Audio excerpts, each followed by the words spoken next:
Hello, and welcome to the Healthy Interactions webinar, The Art and Science of Online Diabetes Education and Support, Digital Engagement Platform. My name is Shelley Leonard, and I will be moderating this webinar, and a few housekeeping points to address. This webinar will last approximately 1 hour, and that will include any questions during and after that you would like to ask. To ask any questions, you'll see an area on the right side of the screen where you can type your questions in the box in the comment section, and we will be happy to answer those questions for you. I will be introducing our own Sid Misra and Barbara Eichhorst.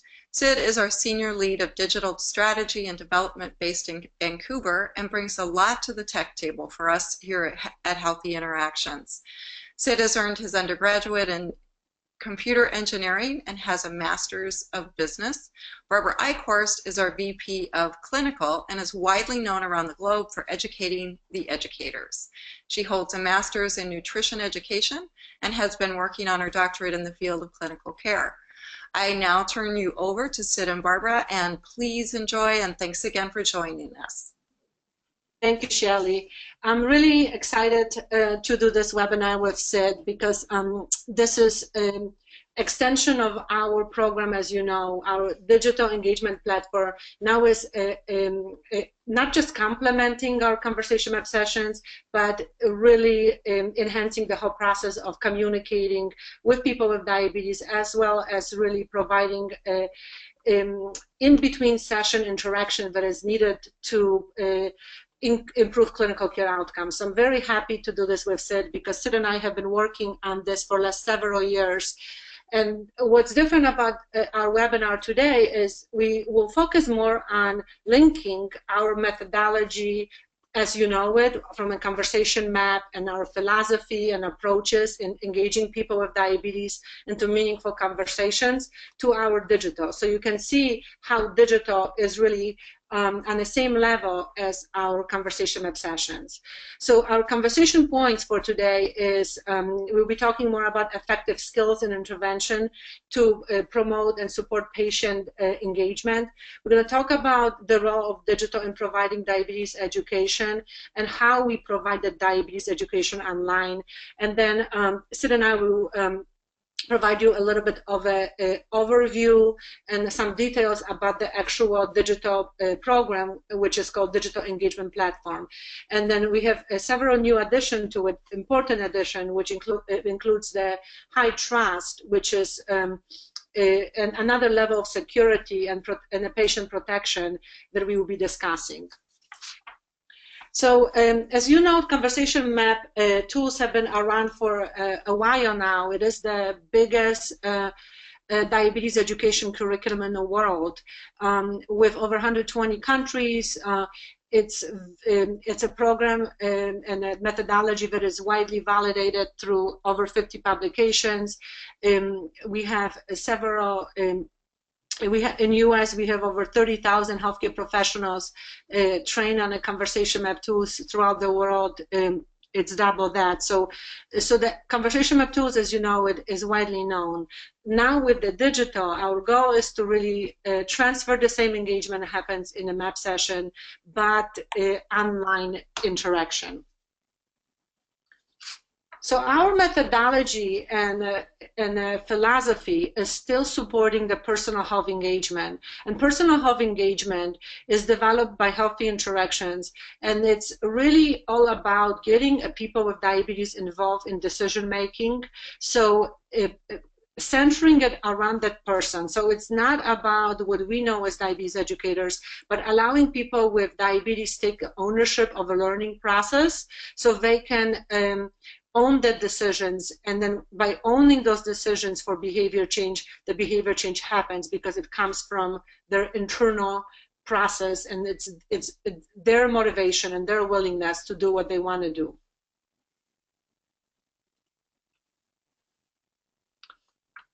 So this is a nice visual in terms of showcasing a Socratic method that drives that behavior change. With Socratic method, Socrates never told people what to do, so didn't tell the people what the truth was, but really help people to come up with their own solutions. So when I was reading more about Socrates, it was interesting because he actually paid people to argue, to have arguments. So people were gathering in the town square where they were able to complain about things that did not work, and through the whole process of complaining to the things that did not work, and people were able to increase their emotions and then conviction level and then create change. Because if nobody talks about those things like change and things that do not work, eventually change doesn't happen because people are comfortable with the existing reality. So with our methodology, with Socratic method, what we really want to do is allow people with diabetes to speak up about what's going on in their lives, in their healthcare systems, so they can eventually realize and bring up that motivation level through their emotions, to their conviction levels, to create a change. And just one thing to add before we kind of jump into the heart of the content is that as we walk through, one of the kind of underlying philosophies on our side is how do we, from a digital perspective, continue the same philosophies that are being used in in-person sessions, very effective philosophies, and a lot of you are already employing. So what we don't want to do is create a whole new work stream and workflow as you go into digital for those that start to move into that direction. But how do you do the things that you're already doing effectively in a digital space? And we'll hopefully cover some of that off today in this webinar. Exactly, and Sid comes from a very interesting background. His background is also in game development. So when you look at our map, the map is beautiful and visual, but it's so much more than just pretty pictures, because those pictures are metaphors. They mean something, and they're meant to be placed in the order that we place them, in the location that they're in, and they represent specific emotions. What Sid also brings to the table is that the gamification of that experience that happens in between the map sessions. So we still want to have that visual stimulation, but that drives that behavior and emotions. So let's talk a little bit more about some skills for behavior change to deliver DSME.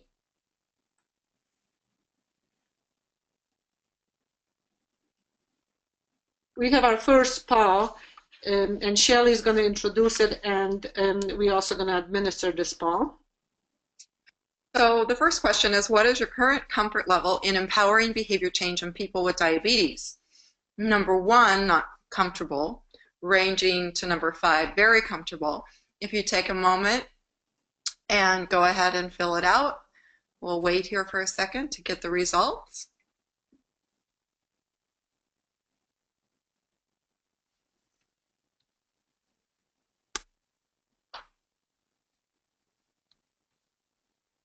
Fantastic. We have a lot of people voting, so this is good to see. 86% people have voted already. Give it a few more seconds. Okay. And the answer, 1, not comfortable, only 2%. Number 2, 6%, 3 as being 34%, 4, level 4, 39%, and number 5 of being very comfortable, 19%. So about 40% are comfortable, which means that either you're 3 being somehow comfortable and 4 comfortable. It means that majority of you at 60, that 70% feel comfortable to provide that existing empower behavior change in between the MAP sessions. So this is really good. So why the diabetes self-management education during the actual session, and I keep on referring MAP session, but I know many of you might not be using the MAPs, but are still providing DSME face-to-face, which when I say MAP session, I mean both of them, MAP or without the MAP.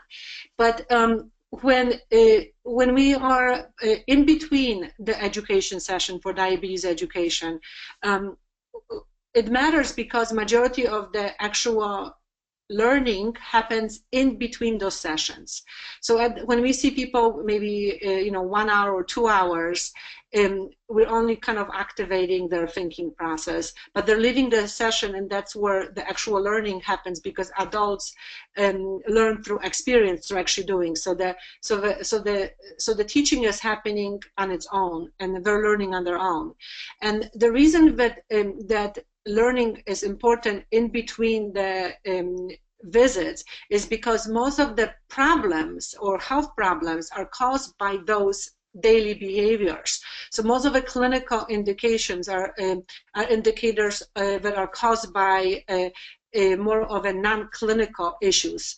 For example, like patients' health behaviors or socioeconomic factors contributes to those clinical issues, and physical environment. So if you can do the math, like it would be 80% of health outcomes are impacted by non-clinical factors. So that's why as clinicians, our intervention has to reach beyond just seeing people face to face, and that interaction and communication would occur in between the clinical visits that we have with them. So with diabetes self-management education, you have seen this slide many times, but now when we have clinical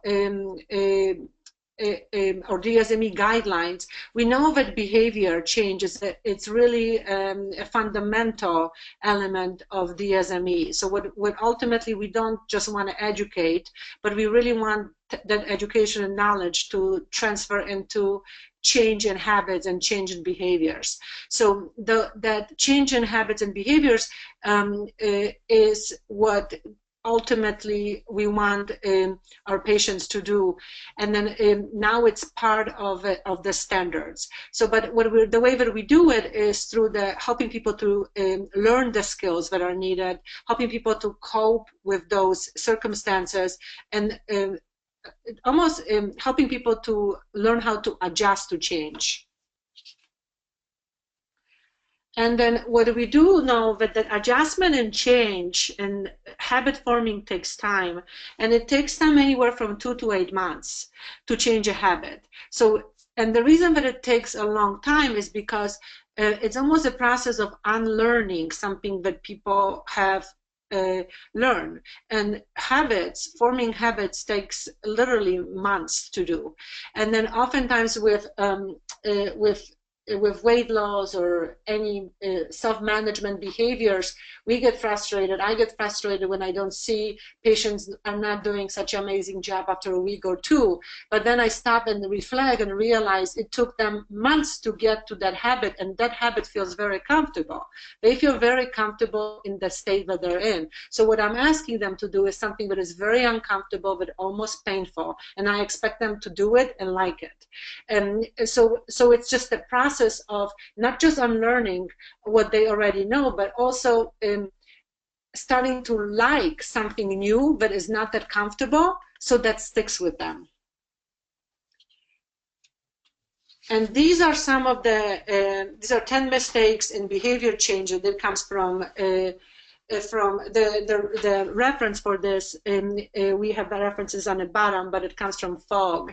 So number one is one mistake in behavior change is relying on willpower, because people, when they come and see us, they do have a willpower. They want to change. That's the reason that they come and make an effort to drive to us and see us and sit us and go to the healthcare system and oftentimes pay and do even pay the copay and other stuff. So they do want to create some form of a change, or they wanted things to be different. Also, attempting big leaps, giving people too much things to do instead of focusing on one thing at a time and giving that one thing a long amount of time.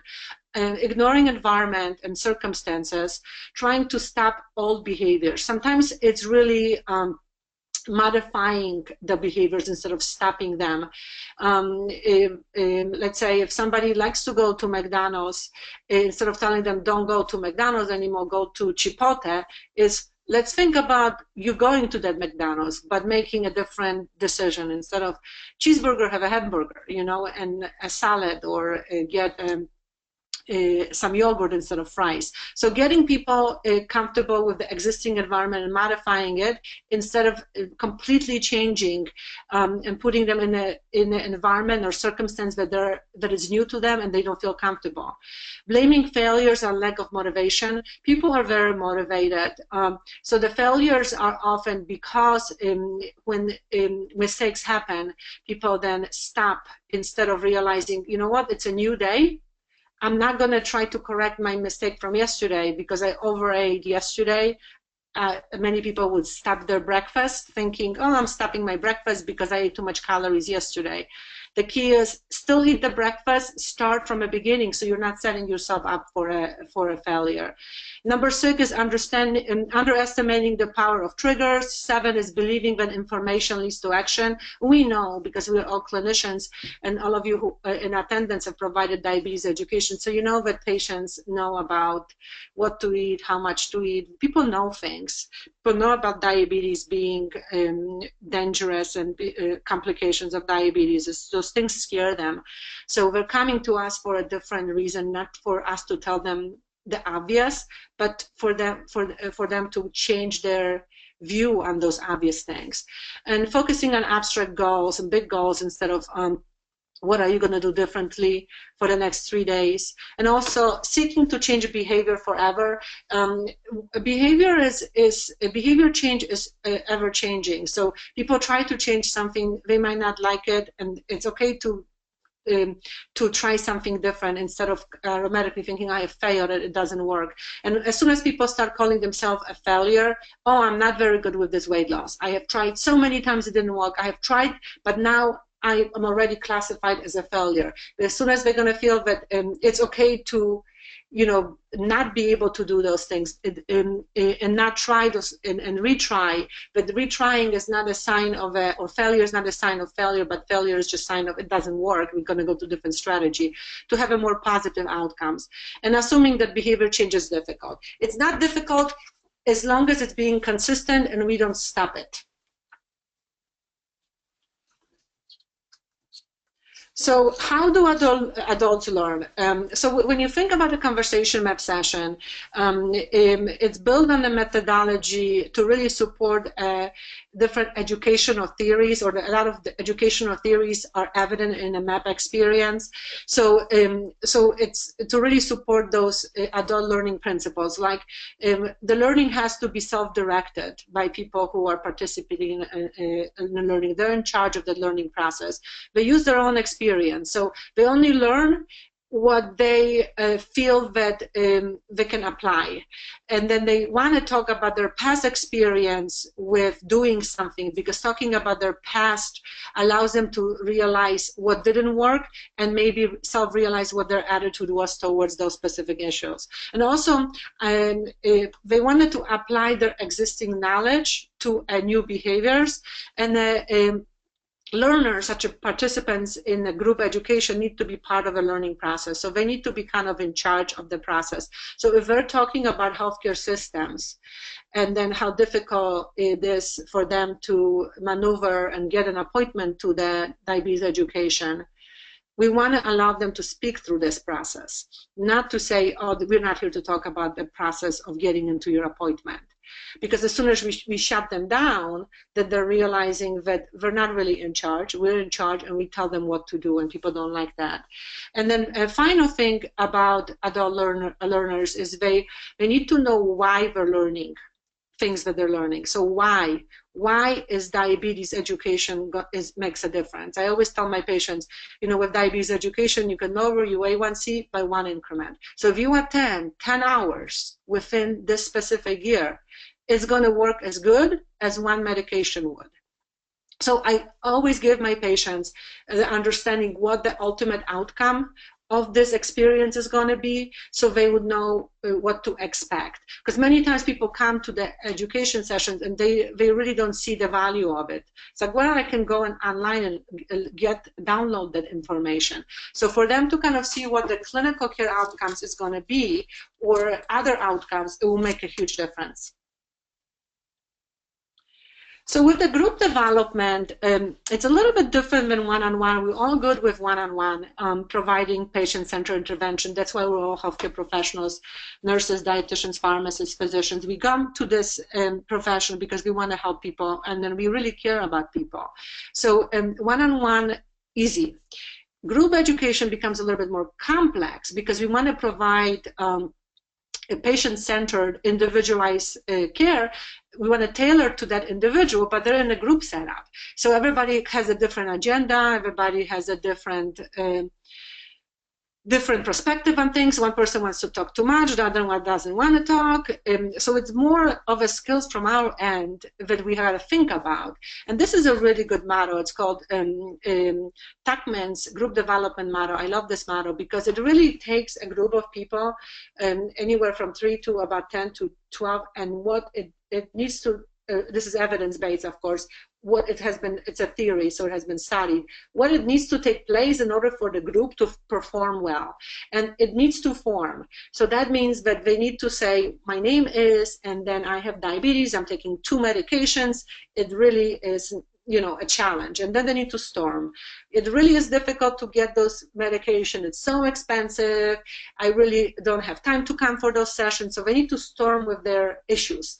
Just like with the Socrates that I was telling you about, that they came in to complain, that complaining process is really a part of a healing, because change happens when people start not feel comfortable about the existing system. And then once they complain, fine, everybody complained, everything is fine now. Now we have to normalize this whole thing, and then they can perform. So you can see that performing, which is the learning, happens as a 1, 2, 3, 4th step, which is one of the one before the last step. And oftentimes, if we start teaching too soon, and those 3 steps do not happen before the teaching, that teaching is not being internalized effectively, and learning is not happening. So these are my favorite stages of change. It has helped me tremendously, and I know you're all familiar with this. But what's unique about this is the column number 3, what you can say and do to help. So like if you have people with different stages of change, like for example, pre-contemplation or contemplation, that's a time to support feelings. It's a time to really minimize the teaching. When they really don't believe that they have diabetes, us telling them how diabetes works and the definition of diabetes is actually harming them, because they don't even want to process that information of a definition of diabetes, because they don't have diabetes in their mind. So it's better to say, what about diabetes scares you? You seem nervous. This diabetes is overwhelming to many people. So really support their fears and address their fears, not support them, but address their fears and then support the feelings. And then once they get into those different stages. But you can also see that any transition to one stage to another happens in several months. It could be anywhere from 1 to 2, 3 months. So the final stage that a lot of times we forget about is maintenance. And maintenance happens when things are going very well, and we often neglect those patients because their A1Cs are great. And that's why digital really fits into that part. Like, for example, now when I'm talking with my patients on digital, several of them have very good A1Cs, and several of them have high A1C. But despite of that, I kind of have a discussions about what they're actually doing. So now it's a time to celebrate when they have a good A1C, for them to start paying attention what's working and what relapse and when the relapse can happen, and then what the challenges are.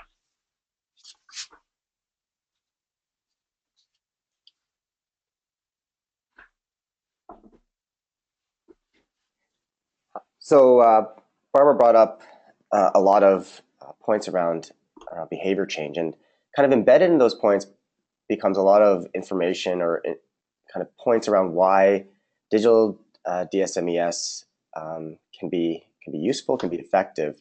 When you think about the time it takes for behavior change to happen versus the time that you get to see with patients or that you get in the in-person sessions, there's a massive difference in those timelines. And then if you think about some of the either mistakes or the challenges that patients have along the way, there's an opportunity for digital to really play a role, especially on the support side, but also in education and also informing patients around the self-management. Just before we jump into this section, there was a question about the slides being available, and I believe the video, we are recording this webinar, so the video after this webinar is over will be available for everyone to go back and take a look as well. I'm not sure about the slides themselves. I'll have to follow up on that one, but the video will be available. And then it looks like we have a poll, Shelley.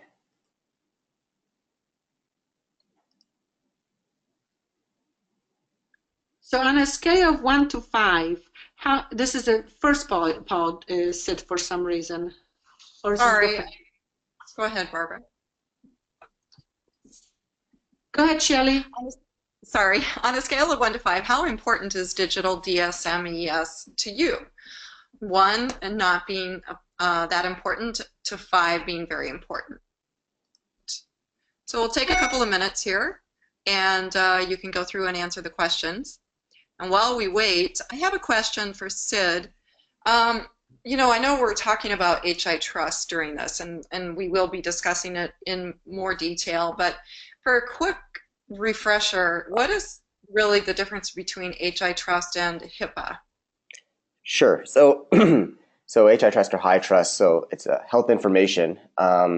Basically, it's a set of standards that is in a certified set of standards around data security.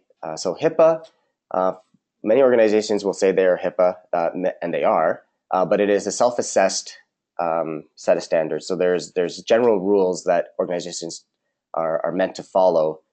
They assess themselves based on those set of rules, and they determine whether they are, HIPAA compliant or not.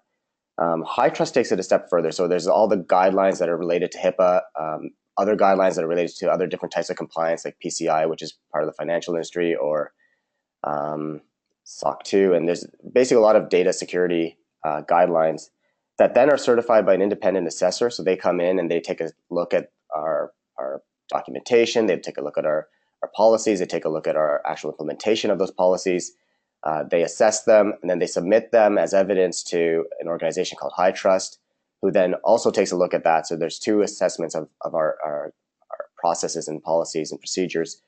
And finally, when they deem it, that we have passed, they offer an actual certification. So there's an independent body that's certifying you as High Trust versus a self-certification or self-declaration of HIPAA. So that's fundamentally the difference, is just having an outside body provide an actual certification around your data security. Thanks, Sid. Yeah, it sounds like it's a lot more secure, so that patients can feel comfortable with sharing things digitally. And here we go. Here are the results. Not important, 1% of you. 2, a level 2, 19%. Number 3, 35%. 4, 18%. And very important is 26%. Okay, so it feels like many people are kind of in the middle on how they feel about digital at the moment. Some of you are starting to skew towards thinking that digital is important. And this is great. I think this is where we are as an industry, is starting to understand and identify, is there a role for digital, and what role could that be when we think about our own kind of health organizations and how we administer DSMES. So let's talk a little bit more about this. So before we get into digital, let's talk about a bit more about the in-person, and that this is an opportunity in some way to either congratulate or thank, or both, all of you attending, those of you that are in particular using conversation map programs and facilitating those programs with their patients. We've had studies all around the world conducted on our programs, independent studies that have looked at different elements of the programs, whether it's patient satisfaction, whether it's outcome related like A1C, or number of events of hypoglycemia, or just adhering to regular checkups for foot exams, retinopathy screenings. All of that has been studied by different people around the world, and we've had many studies have shown that, in particular, conversation map DSMES is very effective. And I think all of you as well know how the standard DSMES can be effective as well. We had a lot of feedback from people who facilitated as well, who enjoy the MAP programs. And that's all to say, like, so in person has a role. It shouldn't go away. And what we're not proposing is that it go away. In fact, what we'll see as we start talking through this a bit more is that this digital, what we really feel, is not a replacement, but it's an augmentation of that in-person experience. But there's some gaps in how in-person is done today. And in particular, we see that the services aren't being utilized to the extent that I think all of us would like them to be seen. There's an element of how people can access services. It can be a challenge. There's an element of people health systems already being really busy in trying to deliver these services to people as well. So, how do we reach the other 93% of people who are not utilizing these services, or how do we further engage people who are? And then there's studies around what people do actually retain when they go to either doctor's visits or sessions, where they're not necessarily remembering everything, and the things that they think they remember, they're only partially remembering what they're supposed to remember. So, what ways can we continue to support patients who are going through programs, who are maybe not able to get through programs? In what ways can we provide tools for them that can continue to help them as they go through their self-management journey? Surely digital isn't the only answer in this case, but for the purposes of this webinar, we wanted to focus more on the digital side. And so the way we think about it is, like, digital is really providing an opportunity to further engage and support patients on their self-care journey. There's also studies been conducted around digital, and patients that engage with digital, improving outcomes related to hypoglycemia, medication adherence, activity, etc. And so there's an opportunity to further, and like I said, it's further augment an existing DSME program. So to what extent it could replace, I don't think that's what we're discussing today. It's more about, to what extent can we continue to support patients who are going through programs, who are maybe only able to make it through a session or two, and continue to need support. And how do we fill those gaps that Barbara presented earlier, when we think about, again, the time it takes for behavior change to happen, and what are some of the obstacles in achieving behavior change? And some of those obstacles are unnecessarily failure, but we don't want to think about it as a failure. We want to think about it as an opportunity to try something new. Maybe there's another opportunity for a behavior that they can adopt instead of the one that they initially had tried, that they could be more successful at. And so it's just about learning. It's about helping them and guiding a patient's learning. And it's what we do in the in-person sessions, what we want to extend into digital. And Barbara has a very interesting way of then thinking about how we think about digital, is that the map activates. Again, this is built off that in person. So the map is what you're starting to see increased confidence, increased motivation, increased empowerment around the self-care journey, that this is something that they can do now. They're starting to learn the tools that allow them to do it.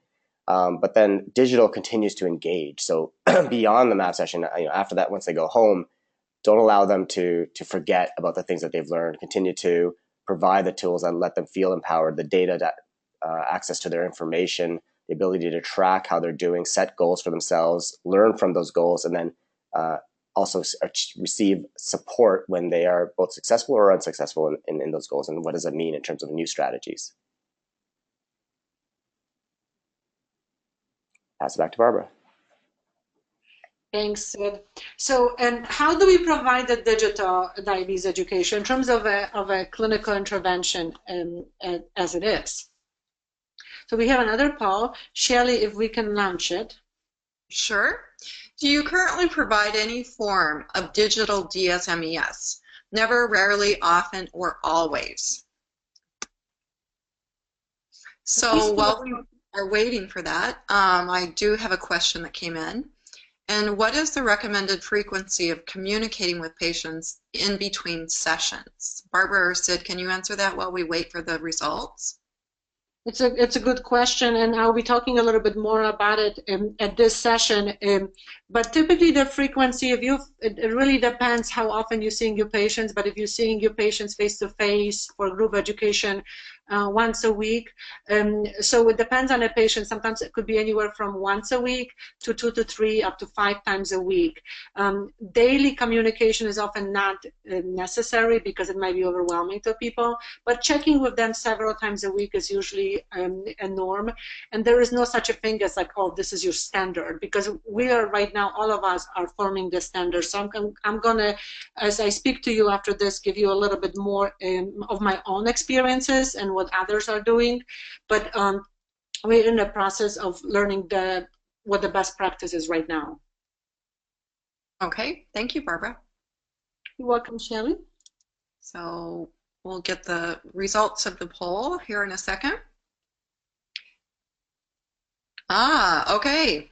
So 69% of you say that you do not use any sort of digital DSME, 22% rarely, 8% often, and 0% for always.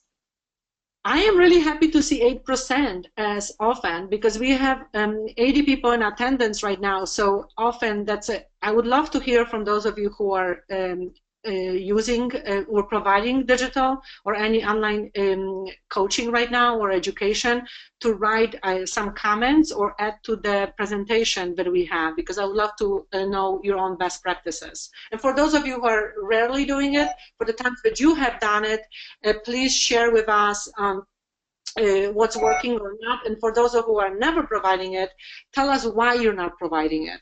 You can put it in comments, and then Shelley will be able to share it with the rest of the group. Perfect. So the way that digital fits into DSME is really, it could be in between the sessions. So when you have a group education, as you know, that there's 10 hours of DSME now for Medicare reimbursement. 9 out of those 10 hours need to be done by face-to-face group education. So it's group education, and only 1 hour is one-on-one. And then another thing is that if you want to, you can provide all 10 hours in group education for Medicare reimbursement. So the two ways to fit into digital right now is in between those interactions. And there is also some programs that are surfacing that digital is also it's a full DSME as well. So so it fits into either as a DSME or in between. So for those of you who are using the map tools, you would start with the map, and as you know, it's kind of a good practice. We have in US, our map is really, the map program is developed to fit the existing reimbursement model. So there is a 9 hours of the map 8 to 9 hours of the group map education. So you have there's 4 maps, so then 1 map per week, and then within 4 to 5 weeks, you're done with the whole 9 to 10 hours. So with our digital, you can incorporate, and that's what I have been doing, and many of the users have been doing it, is you activate the patient at the first map session. You ask them, for those of them who have the smartphones, they get the app. So they're starting the goal setting. So it's part of their goal setting. So what are you going to do to the next time I see you? Oh, I'm going to be, drinking more water. So then they can automatically start at that map session already selecting that as a goal. I become their coach. So I am their coach or educator. So I'm able to check with them in between the map sessions. And then sometimes I get a communication that is very similar to our email. I will not be able to come for the next session. Sometimes they'll be like, my wife is sick. Sometimes my blood glucose is higher. So it's not always a communication that is clinical, but some of them are more like a psychosocial communication that allows me to really keep that patient engaged. So they might be putting the, let's say, healthy eating on hold right now because we're focusing on being a caretaker for their wife because she's sick. So there's much more communication happening, but that communication is part of that engagement that is needed not to lose that patient. Because at least I know I'm communicating with that patient, the patient is coming back, and it's still part of my DSME, and the education is still happening. So with the our existing digital engagement platform, and we're calling it a digital engagement platform, not just an app, because it's much more than an app. So what we do is we share the information, so kind of follow up with more individualized intervention, what happened at the MAP session. So as a diabetes educator, I'm for some of the patients who maybe were struggling at the MAP session with some of the things, I'm able to say, how is it going with that? So we address some of the things, and typically patients are really impressed with me, but I contact them and care about them to find out how is it going about the issue that was brought up at the time of the visit. And then we can also do pictures. So now I like this because they can do the logging of their food. So they take pictures, and then I can actually look at the food. And I'm not really focusing a lot about like everything, but sometimes I feel like, wow, this, you know, there's so much wrong with the food, but then I pick my battles and then focus more on one thing at a time. So several times I make a compliment, good job for including, you know, a veggie here, and then I will say, have you considered replacing your, let's say, your milk with water, or other things that really are change in one habit. But since I already know that person and kind of see the whole picture because they're taking the pictures of their food, and I'm able to be delicate enough to not to criticize what they're doing, but give them some ideas of in terms of what they can change. Or sometimes instead of just giving them suggestions, I will ask them, so what do you think you can, how you can add protein to your meals or something like that. So it's very individualized. So you wouldn't be changing what you're doing right now with your patients face to face. You, as a diabetes educator, you're going to continue to what you're doing, but it's online, and it's and also addressing other issues. Sometimes people get sick, so we do sick day management. There is, you know, Thanksgiving was happening, so then people would go, you know, on a diabetes vacation, or a lot of different strategies that you can use with people. And then they have that peer support as well. And then there's a little bit of a clinical interventions happening, but it's happening the same way as a patient, if you would talk to a patient face to face or calling a patient. But since this is the high trust, it's in HIPAA compliant, so it makes a big difference. Oftentimes, a few patients have asked me what's the difference between communicating with me on via the app versus email, and the difference is because this one is a secure location and is HIPAA compliant, which makes a big difference. So, so as you think about yourself more, our role, mine, and I have been doing it for a few years now with being a digital coach. I'm not in love with calling myself a coach. I'm still an educator. I'm still a dietitian, Barbara the dietitian, so will you be. And so it's more of a continuing the intervention that is provided face-to-face, but now it's online. So it's more like we're still facilitators. We're more like a facilitators slash educators. So it's to have a continuous dialogue in between our patients, support their goals. So we're able to view what they're doing with their goal setting. And then it's nice because Sid will tell you later a little bit more about the actual function, but there's also a function that I can see how long it takes them to achieve, let's say, 100% goal attainment versus which goal they give up on and how often they start. So sometimes I look at those goals and then I will say, hey, it seems that you have a lot of goals at the one time. So it might make a difference if you focus on one thing at a time. Forget about being perfect. Let's just do one thing and then do it for a few weeks and then we can another thing. So little things like that makes a big difference, and patients like it because they like the fact that I'm paying attention to what they're doing, and then they like the fact that that actually I'm able to help them to focus.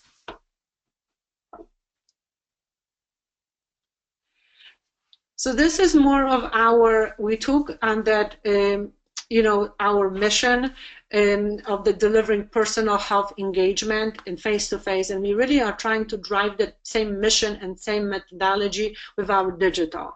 So we're not like a typical educators that we tell the people what to do and how to do it, but it's more allow being empathetic to a people, to understand, to show people that we care as clinicians, and then really tailoring the approaches to their needs, not to make things difficult for the patient, not to be a teacher, but more so about making sure that people enjoying the communication with us, but at the same time, better things are happening clinically. So it's at the beginning, I was a little bit stressed out when I started to do a digital education and then digital support for my patients, because I was thinking, well, I need to tell them this, I need to address this. But once I have done it more, when I have established that relationship with the patients, I kind of realized that people sometimes don't like to be overwhelmed with too much of the support. One of my patients told me that I'm becoming his wife, and he told me not to stop nagging him. So I kind of needed to kind of cool down in terms of like not giving him too much work to do. And then we're still continuing the relationship, so it's all fine, but also kind of come up understanding the boundaries that people differently have, and they might not, they want to be communicated with, but in a more softer way oftentimes. So with this one, it's a slide that you have seen it. We put it, Sid and I, we put it in again because it kind of shows where the digital fits into the DSME standards, DSME/S, the support standards. So for the reimbursement model with the ADA or AADE recognition, we have to have 10 standards in place. It has to be internal structure, external input, access, program coordination, instructional staff.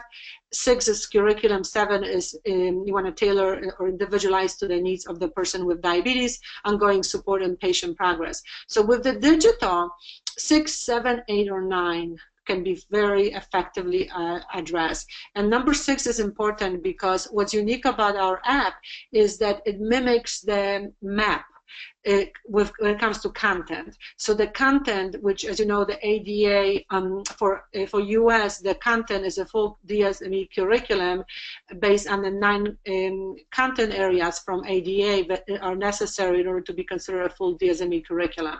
So that's why at the beginning I also mentioned that it could be used as an independent, standalone DSME education because the content is also there.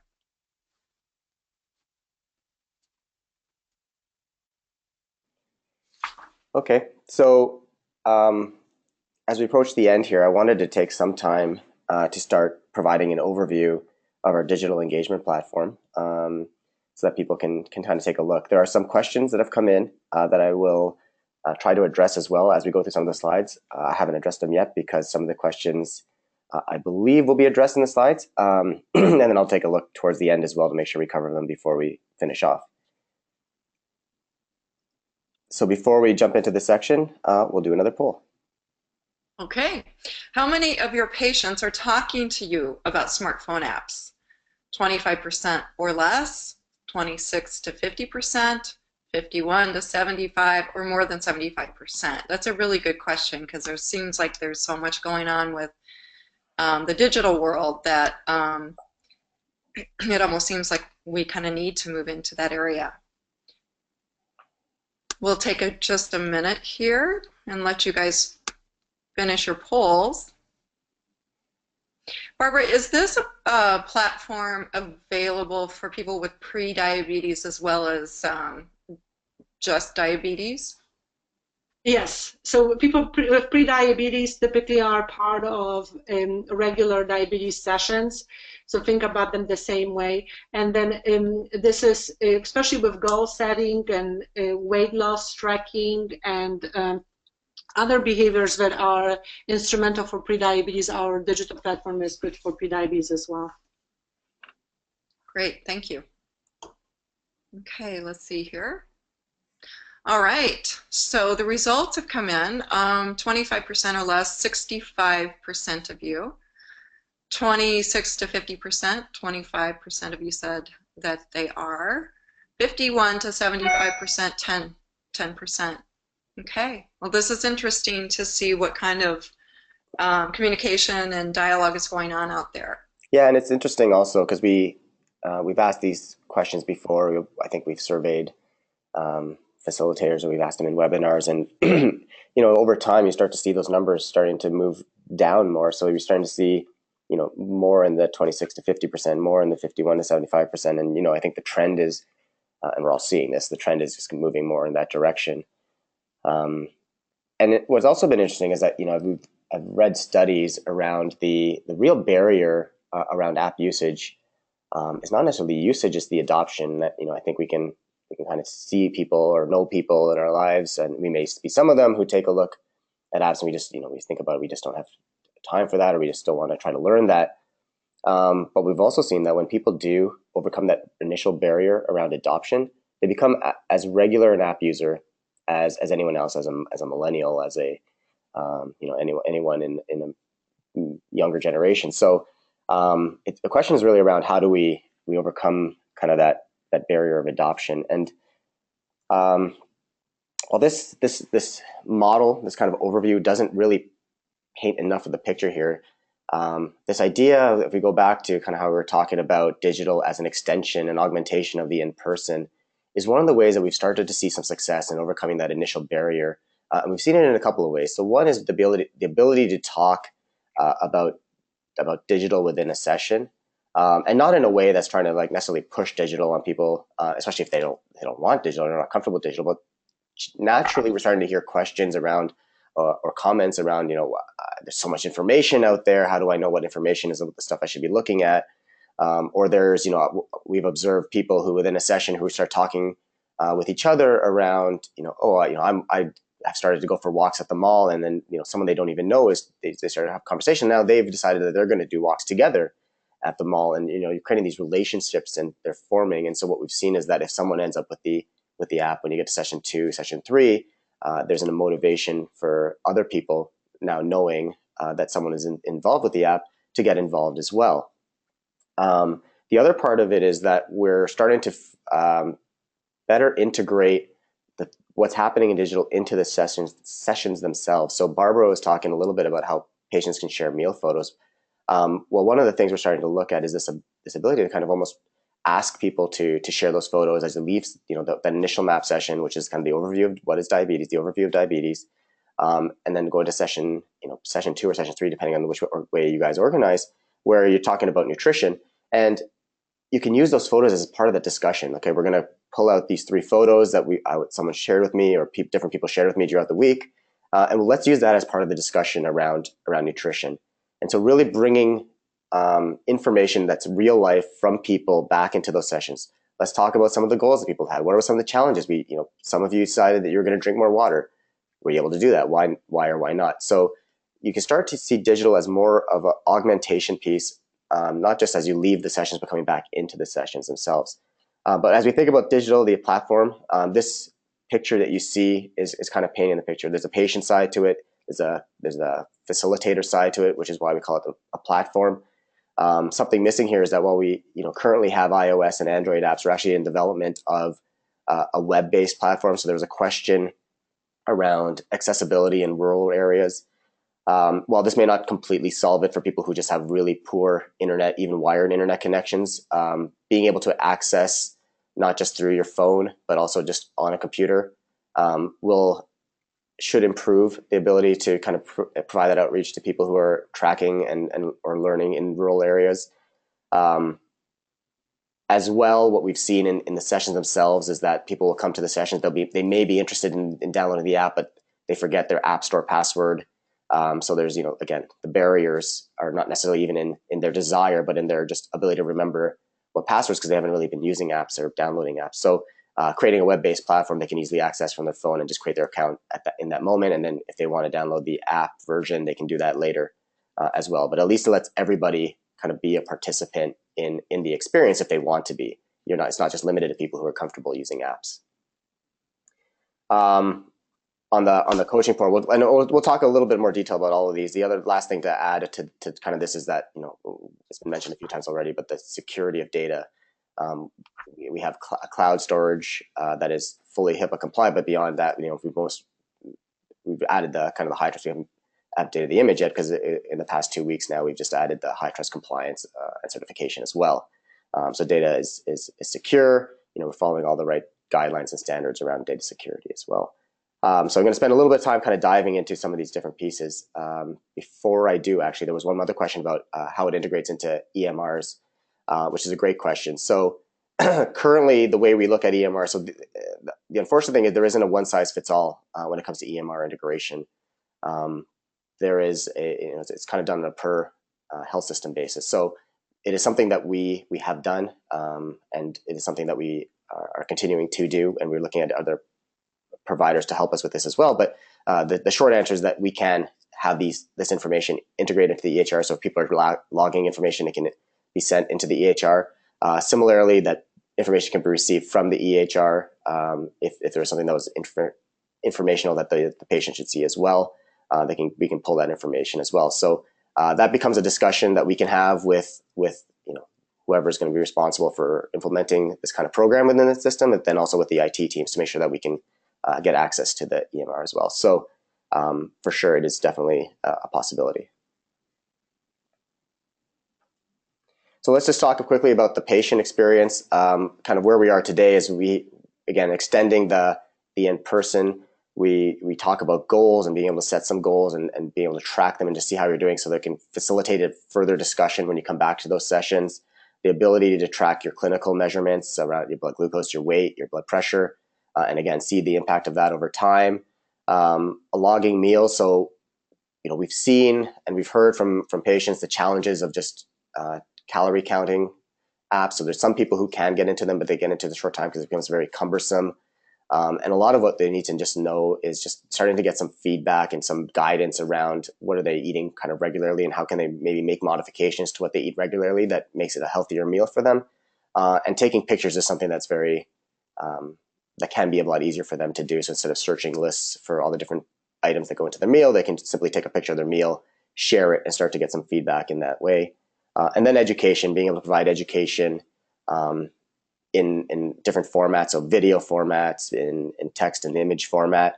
And then as we kind of look forward, trying to drive more engagement around not just around education in part, so be able to add interactivity into the videos and into different quizzes and polls that we can provide to patients to react to drive some of the gamification elements, also to reward them for participating and for, as they can see their knowledge and progress, their knowledge progress, as they continue to kind of use the app over time.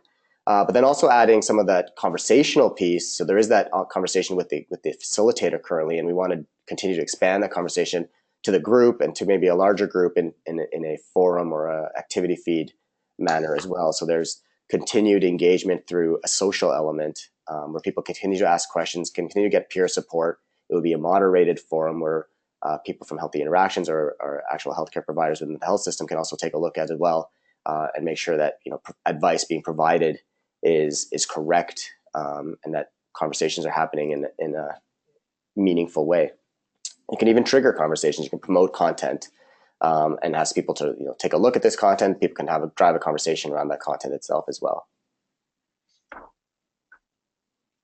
So that was from the patient's perspective. From the facilitator's perspective, the ability to kind of offer both a population view and a personalized view. So what we're trying to do again is, this is not trying to become cumbersome. There's a lot of interactions that can be made very efficiently and very quick, and can have a lot of impact as well. So Barbara talked about that maintenance phase where people are actually having success and just being able to acknowledge they're having success. Well, we're providing filters through our engagement platform where you can just click and see all the people who are having success in their goals over the past week or past couple of weeks.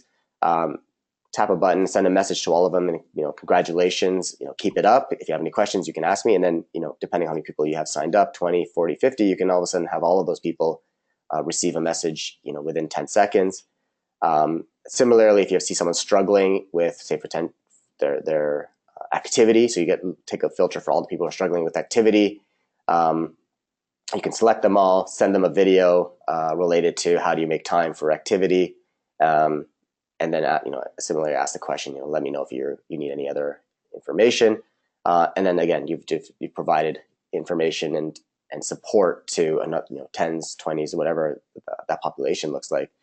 But then being able to go from that population view to a more personalized view, so for people who are really struggling, to kind of be able to identify those people and provide more kind of hand-holding or in the moment support as they share meals or as they share their tracking information. You can start to have that conversation. I know Barbara's had some very meaningful conversations that she's alluded to already that may not be directly related to their diabetes management, but how certain other conditions are affecting their ability to manage their diabetes, like say gout, for example. So that's where the personalization can come in as well.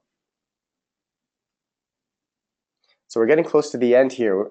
In fact, I'm probably getting close to over. So I want to thank everyone, but I also wanted to share how we can get more information. The easiest is if you want to just contact the email address at the bottom, hiapp@healthyinteractions.com. I'd be happy to walk through what digital engagement looks like in more detail, or Barbara can walk through what patient engagement looks like in some more detail as well. We have a LinkedIn group that's related to facilitators who are using digital and being able to have conversations with others and learn best practices from each other. And then as well as the facilitator portal. So if you go into your facilitator portal, there should be links in there around the digital engagement platform that's kind of an overview again, and also some handouts that you can provide patients as well if you want to start to use it with them. But we ask you to definitely kind of reach out to us, send us an email, and we'd be happy to kind of get you started to provide you a more detailed overview than what you saw today.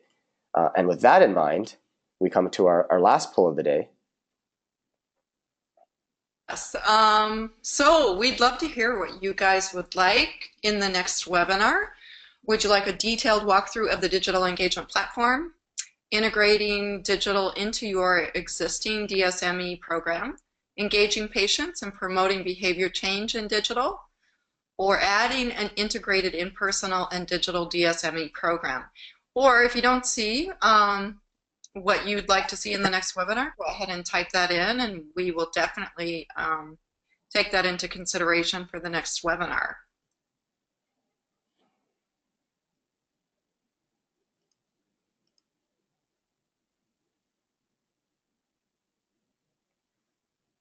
I know it's getting to be close to the end. We are going to go ahead and try and get you the results so that we can make sure that we cover your needs in the future. And in the meantime, I do want to say a big thank you to everyone who has participated in this webinar. You can watch the webinars. They are recorded, so you can actually go back to listen. And as soon as we get our results, we'll get those posted. And here we go. Awesome. So 39% of you said detailed walkthrough of the digital engagement platform. I love it. Integrating digital into your existing DSME, said 26% said that. Engaging patients and promoting behavior change in digital, 22%. Adding an integrated in-person and digital DSME program, 13%. This is really helpful to get your feedback, because as we plan future webinars, then we can listen to what your needs are out in the field.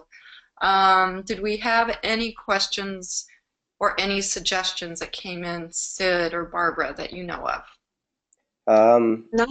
There's one that was about how to support other nurses or professionals who want to start doing conversation mock programs. So that's a great one as well. Okay.